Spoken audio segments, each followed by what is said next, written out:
Police वाले अक्सर दो तरह के लोगों से बहुत डरते हैं, घबराते हैं। दरअसल उसमें कुछ पागल होते हैं, साथ ही कुछ नशेड़ी, गंजेड़ी किस्म के लोग होते हैं। जब इस तरीके के लोग थाना चौकी हाथ में पहुंचते हैं तो वो लगातार एक दूसरे को परेशान करते हैं। उनके आसपास कोई बैठा होता है तो उनसे अलग अलग तरीके के सवाल भी करते रहते हैं। कोई पुलिस वाला आता है तो कुछ पुलिस वाले से भी जानकारी लेते हैं, उनसे भी कुछ तरीके की बातें करते हैं। तो इसलिए पुलिस वाले अपने काम से डिस्टर्ब होने से बचने के लिए पुलिस वाले अपने काम से काम ही रखने में रहते हैं। नशेड़ी हो या गंजेड़ी हो या पागल किस्म के हों, स्मैकिया हों, वो पुलिस से दूर ही रहे तो ज़्यादा बेहतर होता है। अब बात है, एक लड़का थाने आता है, थाने आने के बाद खड़ा हो जाता है, पुलिस वाले की उस पर एक नज़र पड़ जाती है। पुलिस वाला पूछता है कि यहाँ कैसे आना हुआ। लड़का कुछ अलग तरीके का बिहेवियर करता है था और ऐसा लगता है कि इसका जो मानसिक संतुलन है वो पूरी तरीके से बिगड़ चुका है और कुछ पागल तरीके की हरकत करता है। जब पुलिस वाला उससे पूछता है तो वो कहता है कि मेरा नाम अफवान है और मैं अभी 6 कत्ल करके आया हूँ।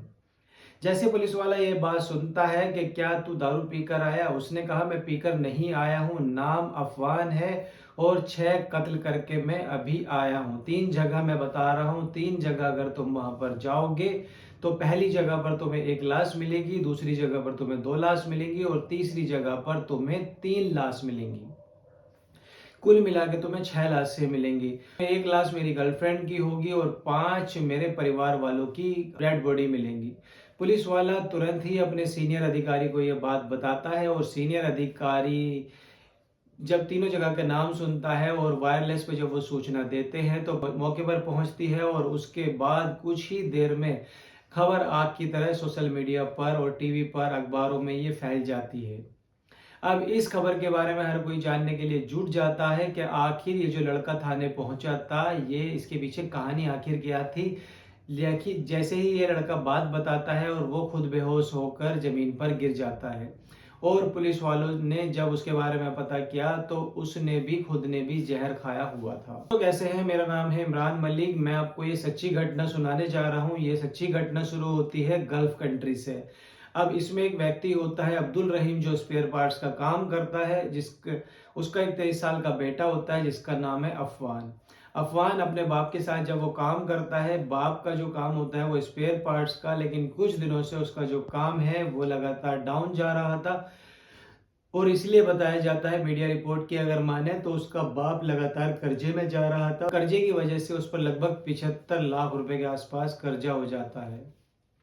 बाप और बेटे दोनों परेशान रहने लगते हैं। बेटा अपने बाप से कहता है कि मैं अपने घर जा रहा हूँ, यानी कि मैं अपने गांव जा रहा हूँ। उसके बाद वो इंडिया आ जाता है। इंडिया का एक राज्य पड़ता है केरल और केरल के ही एक राजधानी है तिरुवनंतपुरम।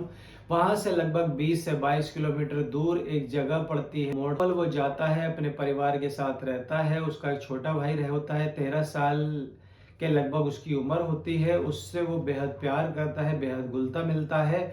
उसके साथ वो अक्सर वक्त बिताता है। आसपास के जो लोग होते हैं उस सबसे बहुत प्यार और मोहब्बत से भी वो बात करता है। किसी ने उसके बारे में कोई भी ऐसी बात नहीं सुनी थी। आता है 24 फरवरी 2025 सुबह 10 बजे के आसपास का वाकया रहा होगा। उसके घर से लगभग 15 किलोमीटर दूर एक जगह पड़ती है पैंगोंडे। पैंगोंडे में वो जाता है और वहां पर उसकी दादी रहती थी। उसकी दादी का नाम होता है सलमा बीबी। सलमा बीबी के पास जाता है, जिसकी उम्र लगभग 88 साल के आसपास बताई जाती है। उनको वो पीटना शुरू कर देता है अफनान। दादी ये भी जानने की कोशिश कर रही थी कि आखिर वो मार क्यों रहा है, लेकिन वो दादी को बहुत ज़्यादा बुरी तरीके से मारने लगता है और वो तब तक मारना रहता है, तब तक वो अपनी दादी को पीटता रहता है कि जब तक उसकी दादी की हत्या ना हो जाए, यानी कि दादी दादी मर ना जाए। दादी मर जाती है और वो पूरे इत्मीनान से चेक कर लेता है कि अब दादी पूरी तरीके से मर चुकी है, उसके प्राण निकल चुके हैं। अब दादी शायद विरोध नहीं कर पाएगी।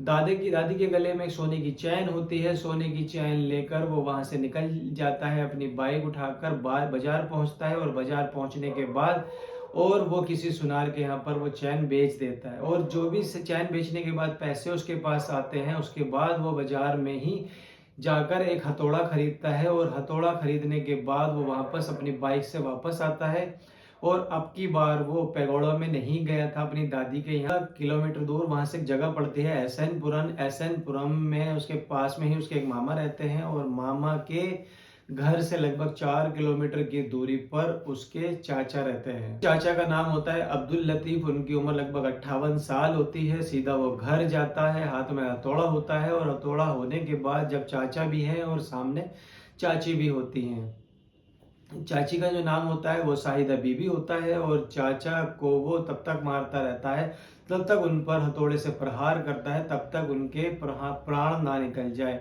ज़्यादातर तो वो वार करता है, वो चेहरे पे वार करता है, इसलिए चेहरे को पहचान पाना भी बहुत मुश्किल हो चुका था जिस तरीके से वो मारता है। यहाँ से भी वो तसल्ली कर लेता है इत्मीनान से, जब पूरी तरीके से उसका सेटिस्फेक्शन लेवल 100 हो जाता है कि अब चाचा चाची इस दुनिया में नहीं रहे हैं, अब बचे नहीं हैं। अपनी बाइक उठाता है और बाइक उठाने के बाद वो यहाँ से चल देता है। लगभग कई किलोमीटर दूर का वो सफ़र तय करता है और सफ़र तय करने के बाद वो सीधा अपनी माँ के पास यानी कि अपने घर पहुँच जाता है, अपनी सगी माँ के पास, यानी कि पेरुमल वो चला जाता है। पेरुमल जाता है, अपनी माँ को आवाज़ लगाता है, उसके बाद छोटा भाई भी आ जाता है। उसके साथ में उसकी गर्लफ्रेंड भी घर में होती है और उस गर्लफ्रेंड को अपने पास में बुलाता है, हाथ में हथौड़ा होता है और उसको गर्लफ्रेंड को वहां पर वो मारना शुरू कर देता है उसी हथौड़े से। ऐसे ही मारता है और जैसे उसने चाचा और चाची को मारता है, ऐसे ही मारता था जैसे उसने दादी को मारा था, पीट पीट कर। और जब तक वो मारता रहता है कि जब तक गर्लफ्रेंड मर नहीं जाती। माँ भी है वहां पर बीच बचाव के लिए आती है, माँ को भी मारना शुरू कर देता है, माँ को भी उसी तरीके से मारता रहता है जैसे ही वो गर्लफ्रेंड को मारता है। और इस बीच में अचानक उसका 13 साल का भाई, जिसको वो बेइंतहा प्यार करता है, जिसके बिना वो रह नहीं पाता था, उसको भी वो उसी तरीके से मारना शुरू कर देता है जैसे बाकी सबको वो मारता था। और मारने के बाद वो सीधा यहाँ से चला जाता है अपनी बाइक उठाने के बाद, लेकिन जाने से पहले उसकी नज़र पड़ती है चूहे मारने की दवाई पर। वहीं पास में वो दवाई पड़ी होती है, उस दवाई को खा लेता है और खाने के बाद वो नज़दीकी पुलिस स्टेशन में यानी कि बंजारा मुंडू में जाता है। बंजारा मुंडू में जाने के बाद वहाँ पे वो पुलिस वालों के सामने खड़ा हो जाता है और खड़ा होने के बाद पुलिस वालों से कहता है कि मैं इस तरीके से 6 कत्ल करके आया हूँ, जिसमें एक गर्लफ्रेंड है, बाकी जो 5 लोग हैं वो 5 मेरे परिवार के सदस्य हैं, जिसमें गर्लफ्रेंड है, उसकी दादी है, उसकी माँ है, उसकी चाची है और उसके चाचा हैं।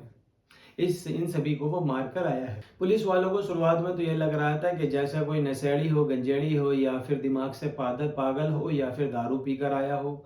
लेकिन जब उसकी बातों को पुलिस वाले सुनते हैं और गौर से उसके शरीर के जो कपड़े होते हैं उसको देखते हैं, उसके कपड़ों पर खून के धब्बे लगे होते हैं, तब पुलिस को लगता है कि यहाँ पर कुछ ना कुछ एक बड़ा झोल है। उसने वो 3 जगह बताई थी, उन 3 जगहों के बारे में जैसे ही पुलिस वाले सुनते हैं, सुनकर हक्के बक्के रह जाते हैं और उसके बाद वायरलेस पर सूचना देते हैं।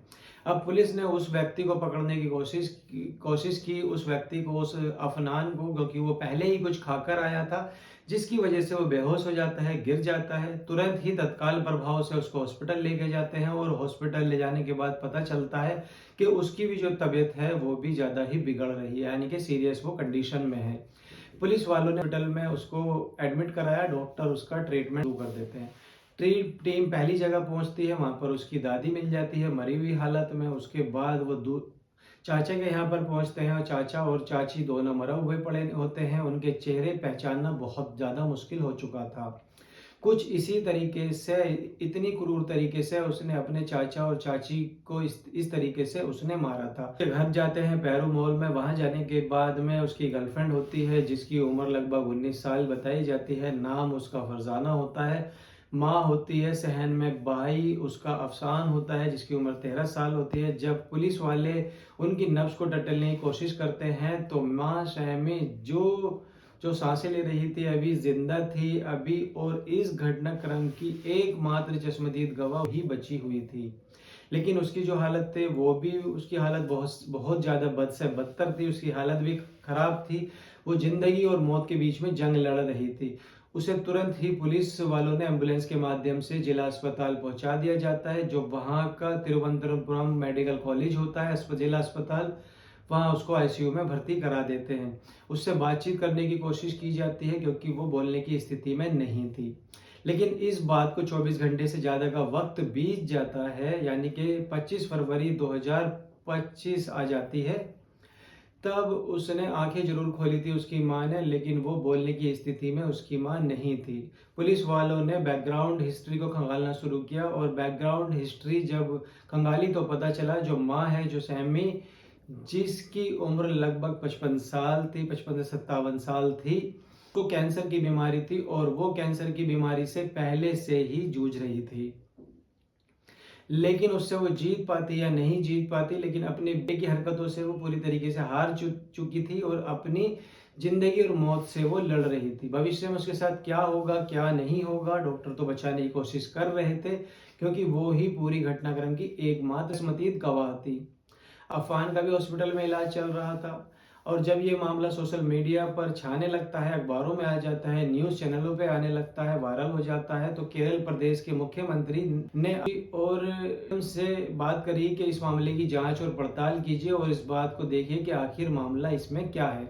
लड़के ने जो कहानी बताई थी पुलिस को, उसने जाकर बताया था अफनान ने कि उसके पिता का गल्फ कंट्री के अंदर स्पेयर पार्ट्स का बिजनेस है और वो लगभग 75 लाख रुपए के कर्जे में आ चुका है। घर वालों से जब वो पैसे की बात करते थे तो घर वाले पैसे की मदद करने को बिल्कुल तैयार नहीं थे, उसके रिश्तेदार, और इसी बात को लेकर उसको बहुत ज्यादा गुस्सा था। पुलिस वाले उसकी जांच पड़ताल करते हैं तो शायद उसने ड्रग का भी इस्तेमाल किया है।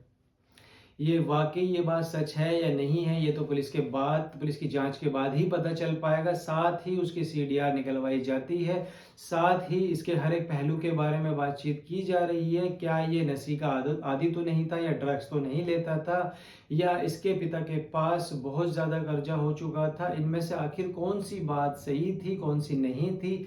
जब एक पास में ही एक महिला चाय की दुकान चलाती थी इसके घर के पास, इसके पास एक मीडिया वाले पहुंचते हैं और जाकर उससे बातचीत करते हैं कि अफवान के बारे में आपका क्या ख्याल है, कैसा ये लड़का है। तो वो बताती है कि वो अपने पिता के साथ गल्फ में रह रहा है, तो कुछ दिन पहले ही वहां से वो इंडिया वापस आया था।